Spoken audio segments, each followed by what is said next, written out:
Do you have Rings of Poweritis? Are you afraid to turn on the TV? Are you worried about being in the same room as sharp implements while watching the TV? Well, there is a solution. Simply call Hammersmith 444 4444 and ask Richard to tell you his life story.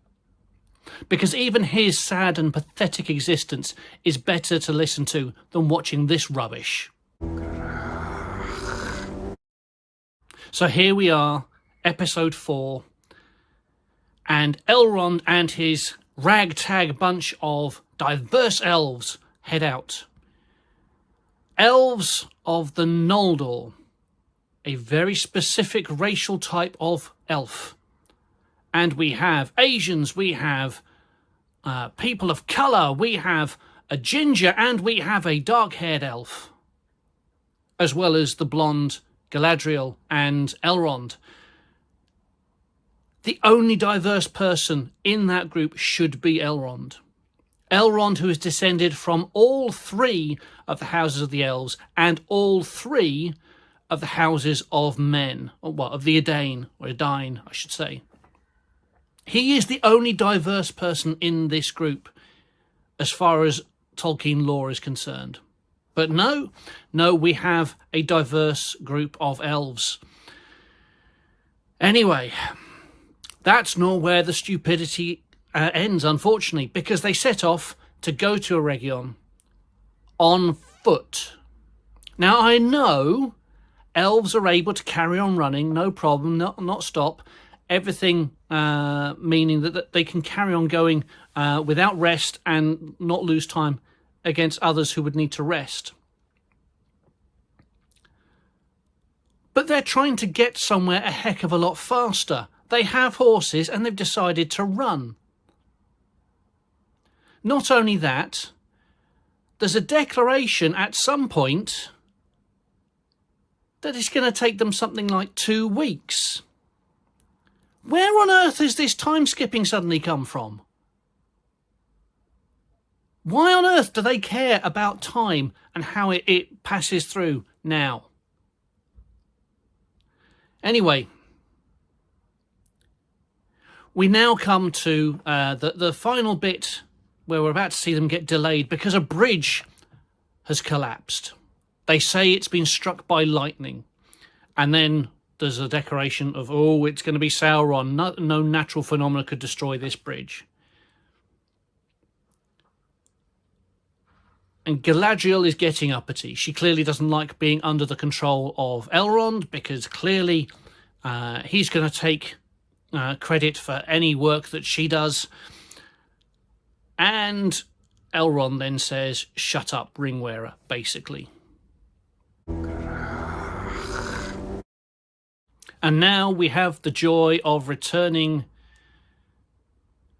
to the hobbits. Sorry, the Harfoots. If ever there was a way to destroy the liking for one particular race within Tolkien's Legendarium, this is it, the way they do these characters. Anyway, if we remember from 2 episodes ago, Gandalf, who's not Gandalf, but really he is Gandalf. We all know he's Gandalf, but they're not saying he's Gandalf. He had created a whirlwind, and Poppy and Nori had gotten caught up in it, and, well, now we're finding out what's going on. Gandalf is searching for them. And he finds Tom Bombadil. Now, to be clear, Tom Bombadil, like Gandalf, or any of the other Istari, even if we're going to end up finding out that it's not actually Gandalf, don't believe that they'll go any other way than it's Gandalf, but even if it were to, still an Istari, they are Maiar. Tom Bombadil, Maiar. Istari, Maiar. They know each other from before the creation of time. They were there with the Valar when Ilúvatar created everything from nothing. they would recognise each other. But no, apparently not. Apparently Gandalf doesn't recognise Tom Bombadil for who he is at all, other than what he sees happen. And Bombadil is either in the sort of mood that he's not going to reveal anything, he's going to say you've got to learn it all yourself, or he doesn't recognise Gandalf either. And then, just to make things interesting, remember when the hobbits got swallowed by a tree? Remember? Now Gandalf gets swallowed by a tree. Gandalf, who can explode trees. And he gets swallowed because he thinks he's found himself a staff. And the tree doesn't like it.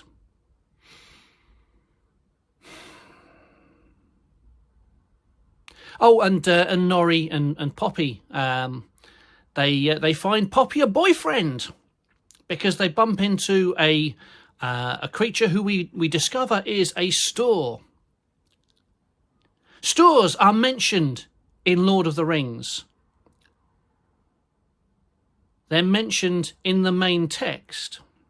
They're mentioned in the Silmarillion.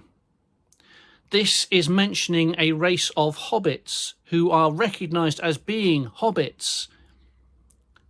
Another possibility of Amazon having some legal issues in the future, maybe. Anyway, they head off to another racially diverse collection of hobbits. Because clearly having Stoors and Harfoots and whatever else, I can't remember all the names of the different groupings of hobbits. Clearly having those isn't enough. Even within, you have to have some racial diversity. It just makes no sense. If you're going to be using racial names for these groups, have them look very much alike, because that's what happens. There's a reason why when you ask white people about non-white people, there's very often what's deemed to be simply a racist line of they all look alike or they look very similar. It's because our brains are attuned to the idea that we look for things that are similar to us. In the same way, this happens for black people with non-black people, for Oriental people with non-Oriental people, for Asian people with non-Asian people, and so on. All different racial groups recognise themselves and the intricacies within their own racial group far more than they do within other racial groups, because they are similar. It's only because you spend a long time within a particular racial group that you notice the difference. So the whole thing with Harfoots and Stoors and so on being multi-ethnic is just utter tosh. Back with Bombadil now, and well, he's being referred to, although he does reveal himself to be Bombadil, he's being referred to as the Hermit, apparently by the bad guys. And remember how he gets the hobbits out in Lord of the Rings from the tree? Remember how he speaks/sings to the tree? He does the same here with Gandalf. Remember?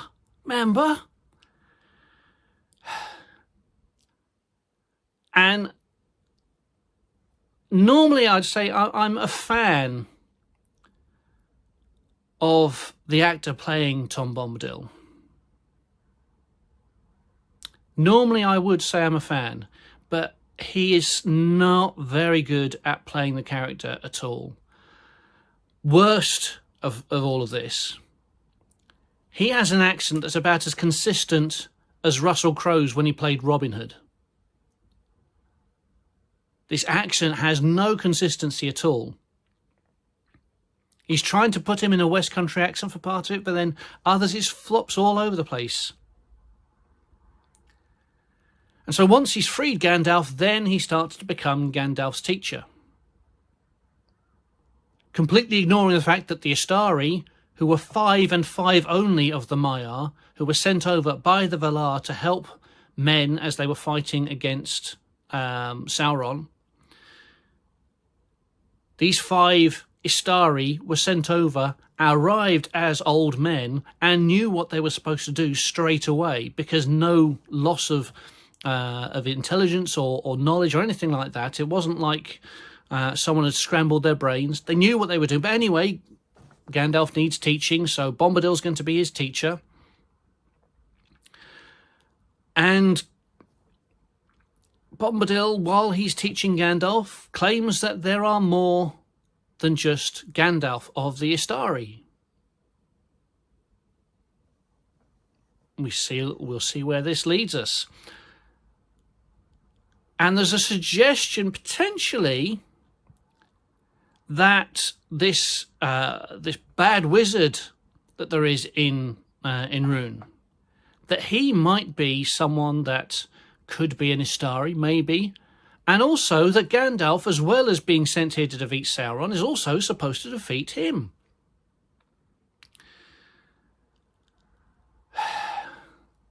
Because you've got to have another big bad for Gandalf to beat, because that's the only way that you can have some kind of suspense, other than the fact that we know that Gandalf gets through this. Unless we're going to say that actually he's not Gandalf because he's one of many Istari, maybe he's just going to bump into Gandalf right here. Who knows at this point? It's crap writing, it's utter pish. Yay. More rehashing of stuff from Lord of the Rings. Remember one of the things that was missing from the films? The Barrow Downs. Well, we get to see them. I can't even fake being excited about it. The Barrow Downs were created, yes, before the Second Age. They were created as the Edain left what would become known as Arnor in the Third Age. They left it and went into Beleriand. And so they're creating them as they leave. And so they're there all the way through the Second Age. Now, Elrond and his diverse group of ragtag elves, they turn up and they get attacked by the Barrows of, the Barrow-wights of the Barrow Downs. And one of them, at least, I think it's Elrond, declares this is how you kill the Barrow-wights. Now, let's go with this idea for a moment. Let's go with the fact that they might be vaguely near the timeline of things. So the Rings of Power created 1500 years into the Second Age. Elrond is therefore roughly about 1500 years into the Second Age, and the elves have known about these Barrow Downs for all this time. They've also known the lore of how to deal with them. And so for 1,500 years, they have left the Barrow Downs there to be a potential hazard for anyone, elf or non-elf.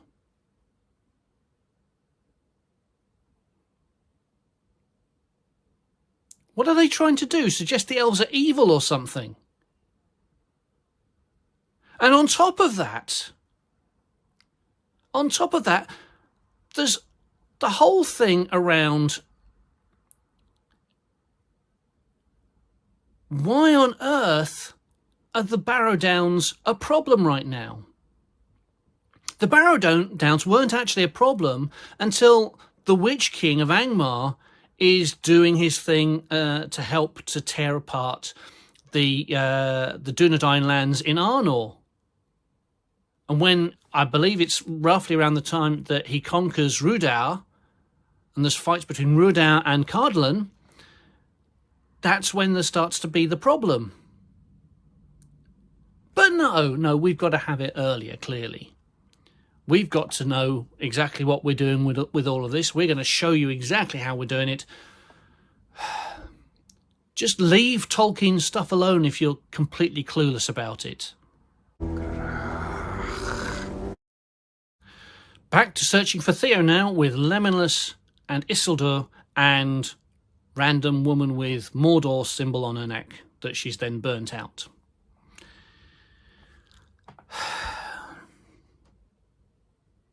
They find a corpse. And then Isildur's girlfriend, shall we say, she leads them all to Wildmen, her people. And her allegiance is, or at least she tries to, her allegiance is then revealed by Lemonless, and they then fake as though they're going to go the way that she wants them to. And all of a sudden, Isildur disappears into some mud and gets swallowed, and Lemonless goes after him, gets swallowed by as well. And it turns out they've been swallowed by a mud monster, or a swamp monster, whatever it is. And this leads to the closest thing you could get to a joke that actually hits. Lemonless is able to cut his way out of the swamp monster, and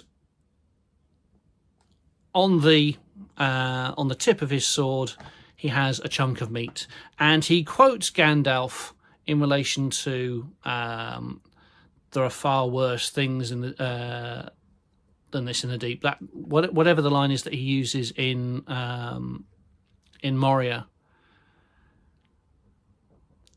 and then makes the joke of, and this one is dinner. It was possibly the best bit of writing you're likely to get out of these writers. The best bit in the script, almost certainly, for this episode. More Hobbit nonsense now. Turns out Harfoots are descended from Stores, because the guy who was leading the Stores, who was leading the Harfoots around, has the same surname as a guy who left the Stores and went wandering off.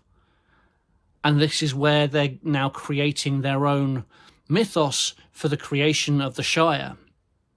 Because the guy apparently left to create something which sounds vaguely like they might have a name similarity to the Shire, where it talks about how they'll be able to dig their own home under a hill really, really quickly, and it will be really green and lovely. Why do you want to create a new mythos and lore around hobbits? You don't need to. It's already there.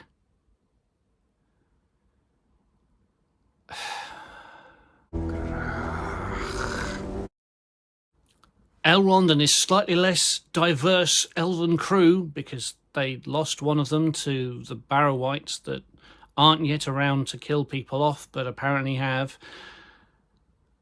And as they're mourning the member of their company that's died, Galadriel has another vision, because of course she does. And then they're off again. Back with the ever-simping Isildur.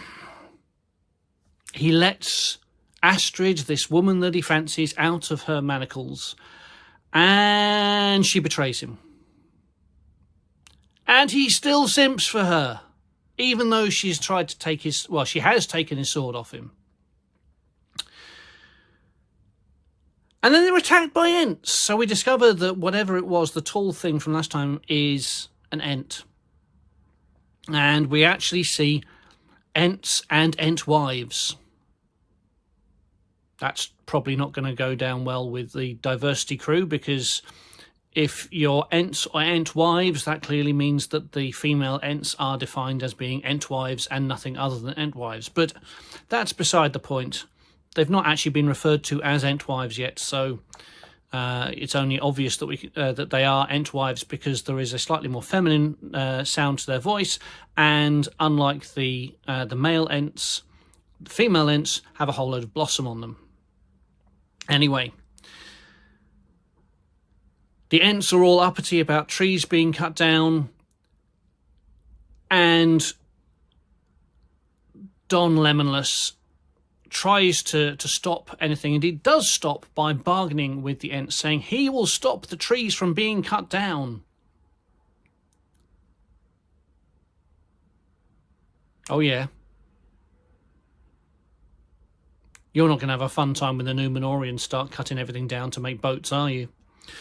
Anyway, he says he'll stop it, and as a result, they're able to save Theo, who was trapped in a tree cage of some description, along with a load of others, including Isildur's girlfriend's bloke, husband potentially. And he's still going to simp for her.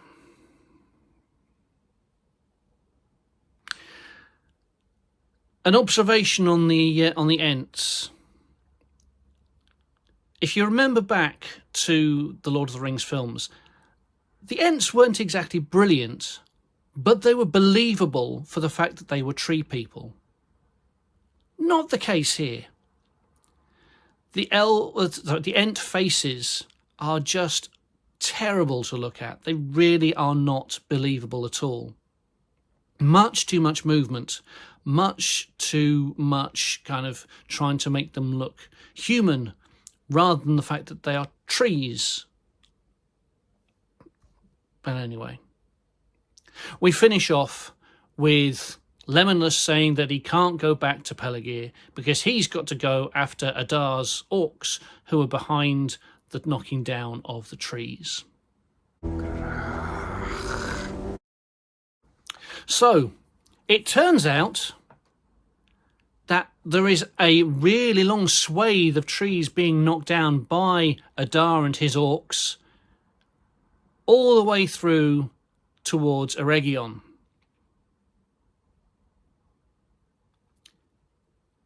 The orcs have travelled from Mordor to just south of Eregion, cutting down trees as they go, in the space of this entire episode. Now, I can guarantee you that we're talking about less than a 2-week span, because from earlier there was a description of how long part of the route would take.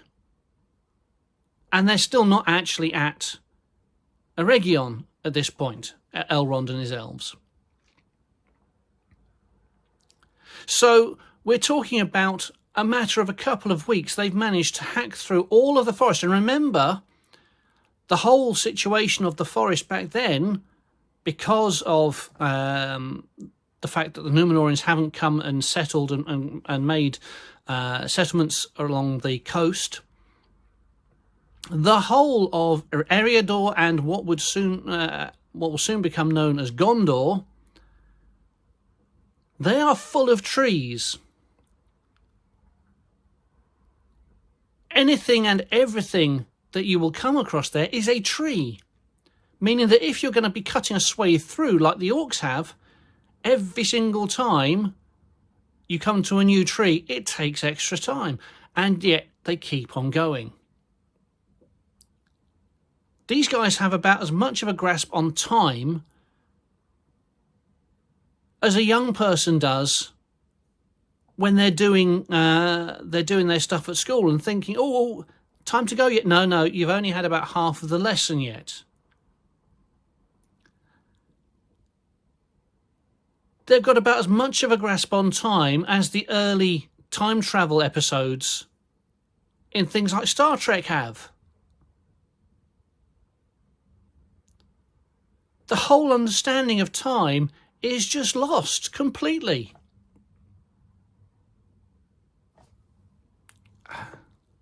I'm not sure what else to say. Anyway, Elrond and his group find them as well. And then Galadriel decides she's going to martyr herself. She's going to take out as many orcs as she can to disrupt their progress towards Eregion.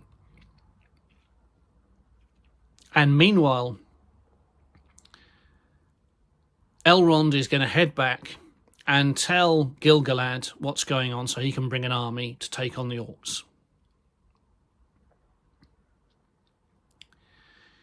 So she attacks the orcs and does all sorts of amazing fancy things, including another kind of swaying back as the sword passes across her body and above her face.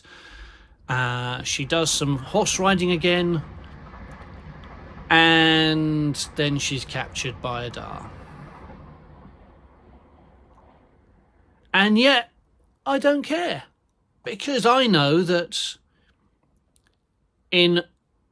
well, let's see, if we're guessing this is around 1,500 years, there's at least another 1,500 years plus. So 4,500 years to go, Galadriel will still be alive.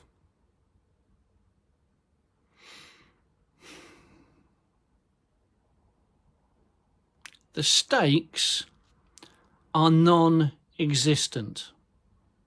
I say again, this is utter pish.